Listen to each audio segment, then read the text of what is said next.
તો જય ભીમ, જય શ્રી રામ. તો મિત્રો અત્યારે ઇન્સ્ટાગ્રામમાં એક વિરોધ હાલે છે કે જય શ્રી રામ અને જય શ્રી રાવણ કી, અને જય શ્રી રામ બોલે છે એ આપણા માટે ગર્વની વાત કહેવાય કે ભાઈ આપણે સનાતની હિન્દુ છીએ અને આપણે જય શ્રી રામ બોલવું જોઈએ અને બોલતા રહીશું.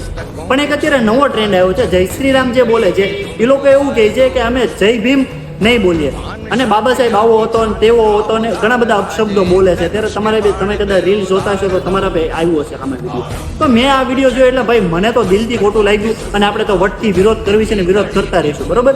આવા લોકો જે આપણા બાબા સાહેબને નીચું બતાવવા માંગે છે, આવો હતો ને તેવો હતો. પ્લસ અત્યારે એક નવો શબ્દ બહાર કાઢવામાં આવ્યો છે, લીલા કબૂતરો. બાબા સાહેબ સંવિધાનને જે ફોલો કરતા હોય ને એવા લોકોને આ લોકો લીલા કબૂતરો કરીને આ શબ્દો અત્યારે બહાર નીકળો.